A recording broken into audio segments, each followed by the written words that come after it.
Olá, senhoras e senhores, sejam bem-vindos a mais uma videoaula do nosso curso de Física Moderna.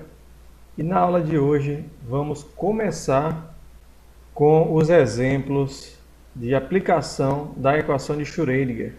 Vamos tratar dos exemplos mais simples, justamente para a gente começar, né, a entender como é o tratamento quantitativo da mecânica quântica, como é que a gente faz a interpretação física da solução da equação de Schrödinger, tá certo? Então hoje é o primeiro exemplo, vamos ter que relembrar os conceitos de equação diferencial de segunda ordem que eu falei para vocês, os conceitos de energia potencial que também foram discutidos em aulas anteriores, tá certo? Então vamos lá, começar nossa aula de hoje sobre partícula confinada. Bom, o que é partícula confinada? Qual é a descrição desse problema? É uma partícula de massa m, localizada em um chamado poço de potencial de largura L e barreiras infinitas. O que é esse poço de potencial? Veja essa figura que eu tenho um eixo x, certo? E aqui em x igual a zero, esse zero passei um pouco aqui para o lado, tá? Aqui em x igual a zero, eu começo um potencial que vai até infinito.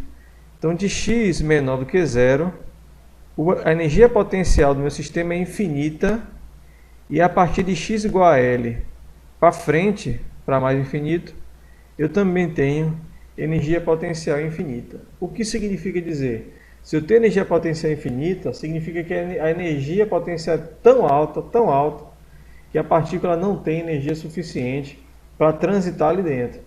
Então, lembrados da discussão lá de curva de potencial, né? Então, se eu não tenho energia suficiente para vencer a barreira de potencial, a princípio, a minha partícula não consegue transitar ali dentro. Então, aqui a gente está considerando que essa energia potencial é absurdamente grande, a ponto de não poder haver nenhuma movimentação de partícula dentro dessa região aqui, né, marcada por esse amarelinho aqui.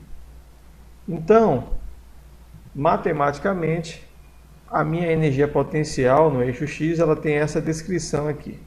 Ela vale zero entre x igual a zero e x igual a L, é o que a gente chama de largura do poço de potencial. Então está aqui, largura do poço de potencial é L, e ele vai para mais infinito quando x é menor ou igual a zero e quando x é maior ou igual a zero. Maior ou igual a L, desculpa, maior ou igual a L. Então eu tenho três regiões distintas. Na verdade são duas regiões, dois comportamentos em três regiões. Uma região que não tem energia potencial e duas regiões que têm energia potencial infinita. Por isso que o nome é poço de potencial infinito, né? Barreiras infinitas. Por conta disso, cria-se uma chamada condição de contorno. Como esse potencial aqui é infinitamente grande, então a gente tem que assegurar de que a minha função de onda no ponto x igual a zero, que é aqui onde começa o poço, e no ponto x igual a L, a minha função de onda ela tem que ser zero. Precisamos assegurar isso, porque estamos afirmando que a energia potencial é infinitamente grande. O sistema não tem capacidade de penetrar essa barreira infinita. Então a gente tem que assegurar que a função de onda ela é nula nas duas extremidades do meu poço de potencial. Essa condição é chamada de condição de contorno. Ela vai, de certa forma, moldar a nossa solução. Tá certo? Bom, então como é que fica isso? Vamos à solução. A solução da equação de Schrödinger, bom, primeiramente, vimos que dentro do poço a energia potencial é zero. Energia potencial zero, a gente já viu na aula anterior que energia potencial zero significa o problema da partícula livre, aquela partícula que tem energia potencial zero, e esse problema já foi solucionado numa aula anterior. Então a gente já sabe como calcular a equação de Schrödinger quando a minha energia potencial vale zero. É um problema bem simples, está feito na aula de equações diferenciais, também está comentado na aula de equação de Schrödinger. Então dê uma olhada lá. Então dentro do poço de potencial, que a energia potencial é zero, nós vamos usar a solução da equação de Schrödinger para uma partícula livre, que é essa aqui que vocês conhecem muito bem, né? É uma combinação de duas exponenciais complexas, onde o K vale a raiz de 2mE sobre H cortado. H cortado é o H é a constante de Planck dividido por 2π. Bom, aí como eu falei, nós temos que assegurar que essa solução, essa solução precisa contemplar a condição de contorno. Ou seja, em x igual a zero, ela tem que ser zero, e em x igual a L, ela tem que ser zero também. Então, para isso, veja que eu tenho duas constantes, A e B, né? Eu vou justamente encontrar o valor dessas constantes para que a condição de contorno seja satisfeita. Então, aqui, ó, eu vou substituir x por zero na minha solução geral. Aqui é a solução geral. Eu vou substituir x por zero. Então, veja que se eu botar zero aqui na minha exponencial, isso aqui vai dar 1, que a exponencial de zero é 1. Aqui é a mesma coisa, a exponencial de zero é 1. Então, a função de onda em x igual a zero vai dar a mais b. E isso tem que ser igual a zero, que é a nossa condição de contorno. Já para x igual a L, eu vou substituir aqui x por L. E essa função também tem que ser igual a zero. Faltou substituir aí, mas isso aqui também é igual a zero. Aí eu tenho duas equações, a mais b igual a zero e esse termo igual a zero. E aí eu vou substituir uma expressão na outra. Então, por exemplo, vejam que da equação de cima, eu posso dizer que A é igual a menos B. Né? Se eu jogar o B para cá negativo, A é igual a menos B, ou B igual a menos A, né? B igual a menos A, e eu substituo B por menos A aqui. Ó. A equação fica com essa cara aqui. Tá vendo? Aí eu posso colocar o A em evidência. Então fica desse jeito, só fiz botar o A em evidência. E para poder simplificar esse termo, eu vou usar a relação de Euler, que diz que uma exponencial complexa é uma soma de cosseno e seno do jeito que está aqui. E elevado a mais ou menos IKL vai ser cosseno de KL mais ou menos I seno de KL. Então eu vou substituir essa exponencial por um seno e um cosseno e essa exponencial por um seno e um cosseno também. Então está aqui, ó. Essa primeira exponencial, que é a positiva, ela fica com o sinal de positivo aqui, tá vendo? Então, cosseno de KL mais I seno de KL, menos. E essa exponencial aqui, como ela é negativa, ela fica com o sinal de negativo. Opa, aqui, ó, sinal de negativo.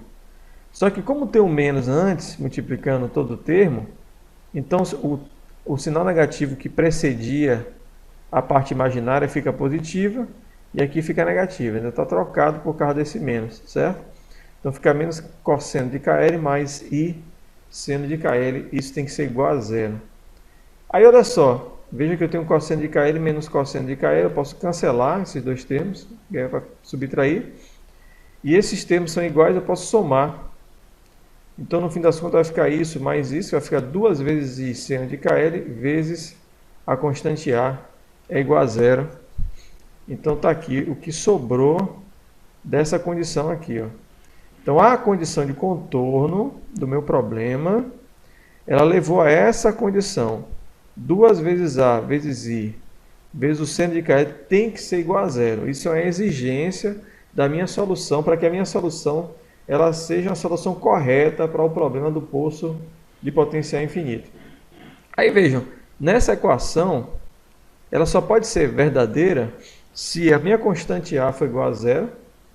Mas se a constante A for igual a zero, eu vou ter, se A substituir A por zero aqui, ó, nessa expressão, então necessariamente B tem que valer zero também para satisfazer a condição de contorno. E aí A e B valendo zero significa que eu não tenho função de onda. Então não é por aí que a gente tem que resolver esse problema. Então eu não posso chamar A de zero. A única forma de eu assegurar que essa condição seja satisfeita é que o seno de KL seja igual a zero. Você sabe que seno é uma função que oscila, às vezes ela é zero, às vezes não é, mais 1, menos 1, zero. Então, em algumas situações, o meu seno vai valer zero. Então, a gente só vai poder trabalhar na situação em que o seno de KL seja igual a zero, né? Porque esse K ele pode variar, por exemplo. Se for um valor de K que o seno de KL dê zero, aí funciona, senão não funciona. Então, para satisfazer essa condição, nós temos o seguinte: seno de KL tem que ser igual a zero. O seno ele varia, é uma função que varia de menos 1 a mais 1. Então, ele vai de menos 1 para 0, mais 1, ele fica oscilando em torno desse valor. Para que esse seno seja zero, eu preciso que o meu argumento, que é esse termo aqui, ó, ele vale a zero, porque o seno de zero é zero, né? Ele pode valer π, por exemplo, seno de π também é zero, então 0, π, 2π, seno de 2π é zero, 3π, né, também é zero. Então, toda vez que ele der uma volta completa de 180 graus no ciclo, 0π, 2π, 3π, 4π, 5π, sempre o seno vai valer zero. Então, em outras palavras, o meu argumento, KL, tem que ser um múltiplo inteiro de π. Então, pode ser 0, pode ser 1, pode ser 2. Qualquer múltiplo inteiro de π satisfaz essa condição. Como L o tamanho do poço, a princípio eu não vou variar o tamanho do poço, então eu vou variar o valor do K. Então existem vários Ks, né, a depender do valor do N que você adota, que eu vou ter um valor de K para essa determinada condição. Então no fim das contas o K, que é a minha constante K, vale Nπ sobre L, está aqui.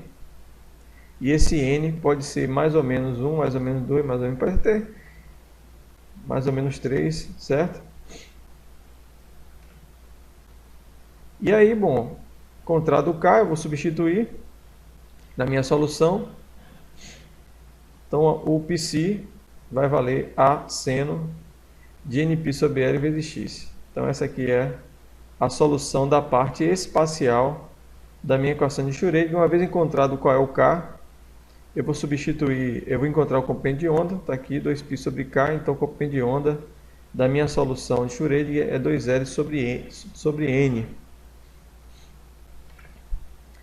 Como eu falei para vocês, a depender do valor do N, né, fica aquela pergunta: qual é o valor do N que a gente usa? Se existem várias soluções, quer dizer, para N igual a 1 eu tenho uma solução, para N igual a menos 1 eu tenho uma solução, para N... Existem várias soluções, então a pergunta é: qual é a solução correta? Na verdade, a gente vai ver daqui a pouco que cada valor de N corresponde a um estado possível da minha partícula. A partícula pode ter vários estados possíveis de existir dentro do poço de potencial. E cada estado é numerado pelo valor do N. Então, N igual a 1 significa que é um determinado estado que a partícula pode possuir. N igual a 2 significa um outro estado quântico. N igual a 3, um outro estado quântico. É como se fossem orbitais dos elétrons, né? Os elétrons eles podem ocupar vários orbitais. Então, no caso de uma partícula confinada em um poço de potencial infinito, ela pode transitar em vários níveis diferentes, em vários orbitais diferentes, em vários estados possíveis que essa partícula pode existir dentro desse poço. E quem vai determinar que estado é esse que a partícula pode estar é a energia dele. A gente vai ver isso daqui a pouco. Cada nível, cada estado dessa partícula possui uma energia bem definida. Mas antes de falar da energia, vamos entender um pouco aqui qual é a solução, né? Qual é a cara dessa solução. Então veja, a depender do nível do estado, então estado n igual a 1, por exemplo, se eu substituir esse aqui por 1 e fazer o gráfico dessa função A seno de π sobre L vezes x, isso dá isso aqui, ó. Então estado n igual a 1, ele tem uma função de onda na parte espacial dada por meio comprimento de onda. Tá aqui, ó. Quando eu incluir a parte temporal, lembre-se que eu tenho uma parte temporal, que é aquele exponencial de ωt, aí é como se essa função, isso aqui, estivesse subindo e descendo, como se fosse uma onda estacionária. Na verdade, é uma solução estacionária, né? Uma onda estacionária. Então isso aqui fica subindo e descendo quando eu colocar a parte temporal. Então isso aqui seria a minha função de onda para o estado n igual a 1. Aqui é para n igual a 2, então veja que a diferença é que eu acrescento mais um ponto de nó aqui no meio. Então n igual a 2 tem 3 nós. Está aqui. N igual a 3 seriam mais 4 nós, né? 1, 2, 3, 4. Então é sempre o número do estado mais 1. Então se eu, por exemplo, quiser traçar o formato da função de onda do estado n igual a 10, por exemplo, né? Nível 10, seriam 11 nós. Você teria que pegar toda a extensão do L, dividir para colocar 11 pontos e aí fazer a figurinha. Então isso aqui seria o estado n igual a 3. E bom, existe o estado n igual a 4, n igual a 5, n até infinito. Não tem uma restrição, pelo menos matematicamente, para a solução da equação de Schrödinger, certo? Lembrando que isso aqui é o gráfico espacial. A função de onda tem a parte temporal também, que é uma parte harmônica. É como se isso aqui fosse uma corda em um estado estacionário, em uma onda estacionária, subindo e descendo aqui, ó, certo? Bom, vamos agora calcular a energia desses estados. Eu falei para vocês que a equação de Schrödinger, ela nos informou que a partícula confinada em um poço de potência infinito, ela tem várias possibilidades de existir ali dentro, vários estados quânticos possíveis de existir ali dentro, e esses estados quânticos são ranqueados, digamos assim, pela constante n, por aquele índice n. N igual a 1 significa um determinado estado, n igual a 2 significa outro estado. E cada estado quântico tem uma energia bem definida, que é a que a gente vai calcular agora. Então vamos calcular a energia. Nós vimos a solução da equação de Schrödinger da partícula livre, nós vimos que o número k ele é dado pela raiz de 2mE sobre h cortado. Isso aqui vem lá da solução da equação de Schrödinger. Com a condição de contorno, nós vimos que esse k ele depende do índice n, ele vale nπ sobre L. Então, se eu utilizar essa relação, podemos elevando ao quadrado os dois lados da equação, ela fica assim. E aí a minha energia vai ser dada por essa expressão. Veja que vai depender do n também, tá vendo? Então, para n igual a 1 eu vou ter uma energia, para n igual a 2 eu vou ter outra. E depende de outras constantes também. Eu posso simplificar isso aqui ainda mais, ó, porque h cortado é h sobre 2π, então está aqui. Como está elevado ao quadrado, 2 fica 4.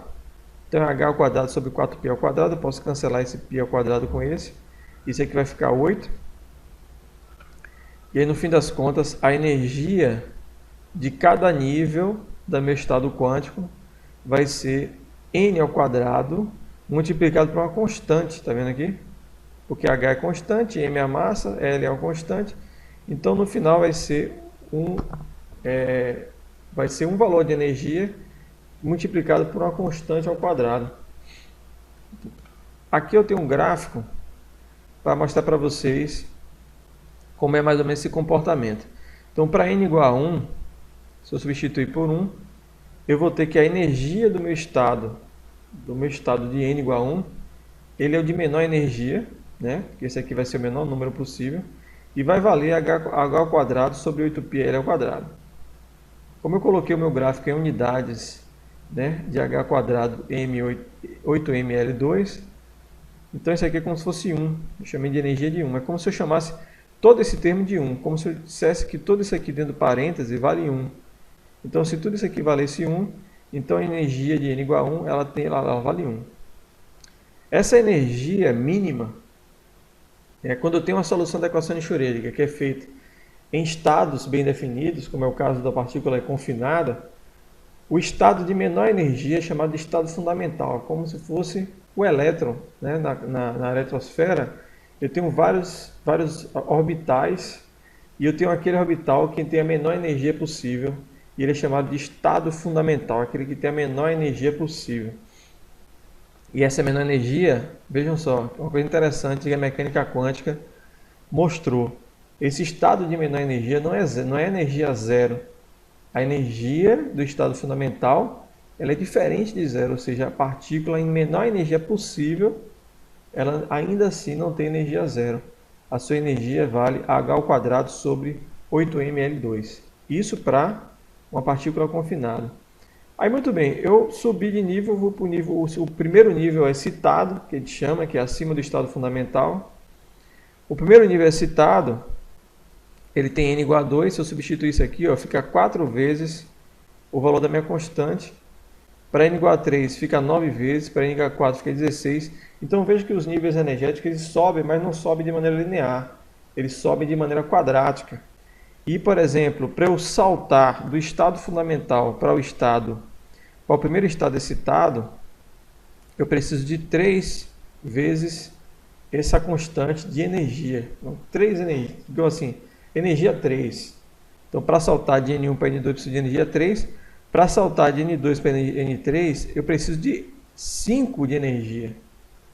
Então, veja que é mais difícil saltar do estado 2 para o 3 do que do estado 1 para o 2. Por que eu preciso de 5 de energia? Porque o estado N3 ele tem 9 de energia e o estado N2 ele tem 4 de energia. Então, sair do 4 para o 9, eu preciso colocar 5 de energia ali dentro, né? A mesma coisa acontece do N3 para o N4. É mais difícil ainda você conseguir excitar a partícula para ela sair do estado N3 para o estado N4. Porque eu preciso de 7 de energia. Então, mostra como é difícil você, a depender do nível que se está a partícula, você tentar excitar para um estado mais elevado. Muito bem, então cada estado possui energia bem definida, como eu falei. O estado de menor energia, que é N igual a 1, é chamado de estado fundamental. E para a partícula pular de nível, é preciso absorver a quantidade de energia. Está aqui, ó. Então, se eu quero mudar de nível do nível N para o nível N mais 1, eu vou subtrair a energia do nível N mais 1 pela energia do nível N, e a minha expressão fica assim, 2N mais 1 vezes o valor da constante entre parênteses. Certo? Como eu tinha falado.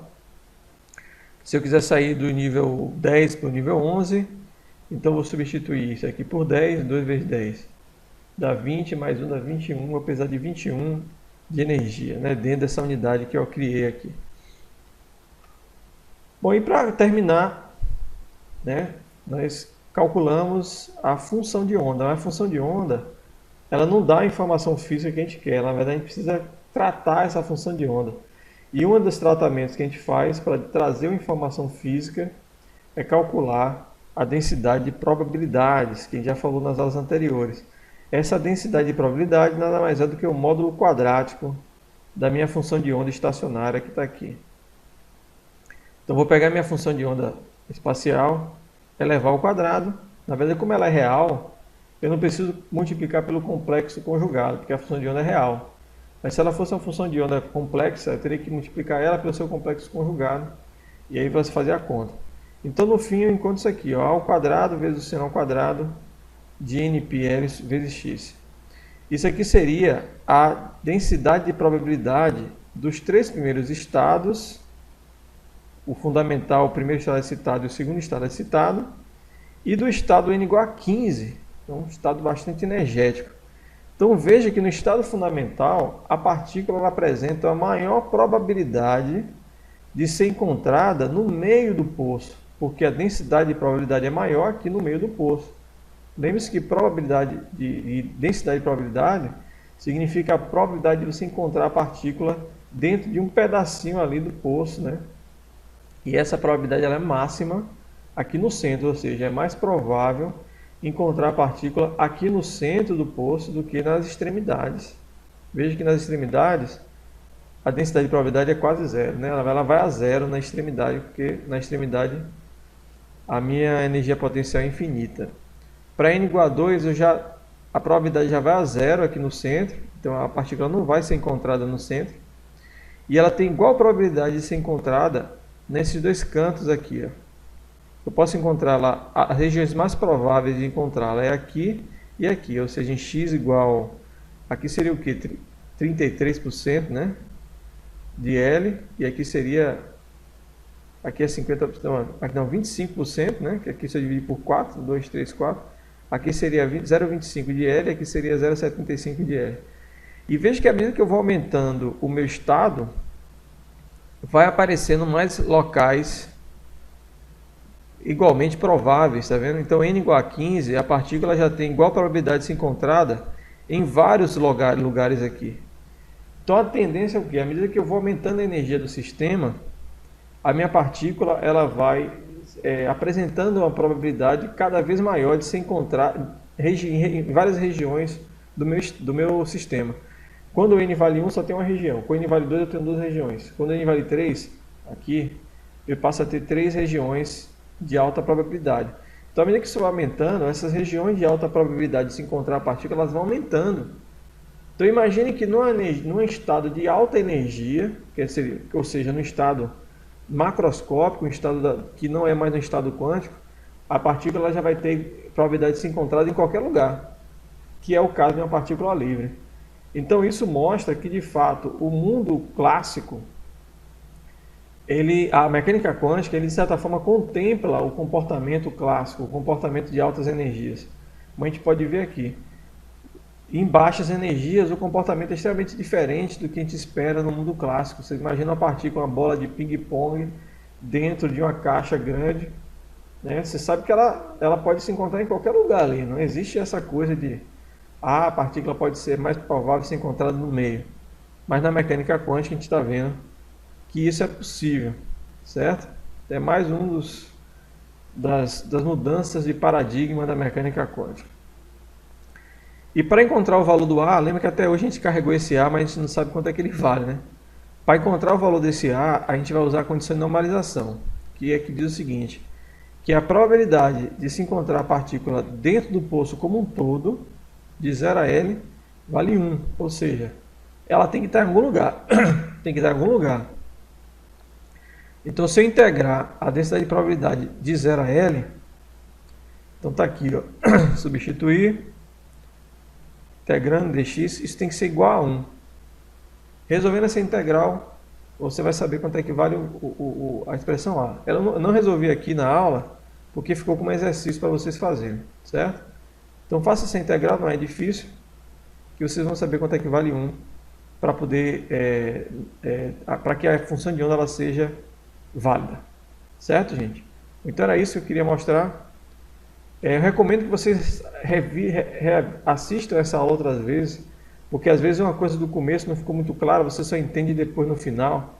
Então dê uma assistida nela umas 2 ou 3 vezes e também vão até o material para dar uma lida no que está lá. E se tiver tempo, consulte também um livro, que lá tem informações a mais, certo? E na dúvida, poste na plataforma.